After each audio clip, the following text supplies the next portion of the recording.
Talk is cheap, but it can become very expensive when you get sued for defamation. Today, we're looking at the recent clash of words between famed quarterback and sports commentator Aaron Rodgers and late-night talk show host Jimmy Kimmel. We'll get the details on what's protected by the First Amendment and what could land someone in hot legal waters.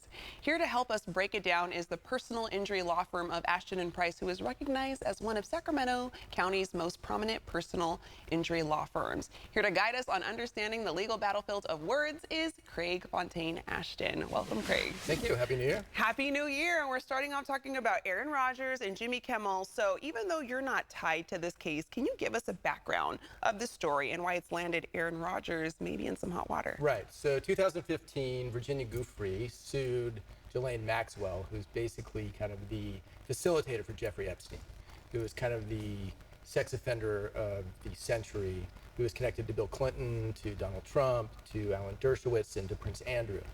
So ultimately, Jimmy Kimmel has been making fun of Aaron Rodgers as a result of his discussion about COVID and being an immunologist of our time, an epidemiologist, even though he's just a football player. Making fun of him, so ultimately there was some documents coming out of the 2015 defamation cause of action where Aaron Rodgers said there's a lot of people that are hoping that list doesn't come out, including Jimmy Kimmel, which basically insinuated that Jimmy Kimmel was an associate of Jeffrey Epstein.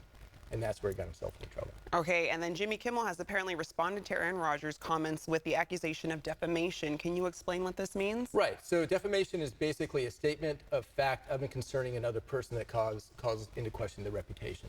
So when you're insinuating the innuendo, in other words, insinuating, not saying straight out, but saying he hopes this list doesn't come out because he's associated with this pedophile, that ultimately Jimmy Kimmel said, look, this is harming my family. You know, I'm not associated with him. I've never been on his plane. I've never been to his island. I don't know this guy from Adam. And you better stop saying this or I will see you in court, which is very fair. Because back, in the, 1800s, you may defame somebody. In this case, it's slander. In other words, it's oral. But, only 3 people hear it. Now it's on social media. It's on a podcast, etc. So it gets out to millions of people. It can really harm your reputation. Jimmy Kimmel said stop. Okay, and I mean, so you've mentioned they've kind of been having a back and forth since 2015, maybe a small feud there.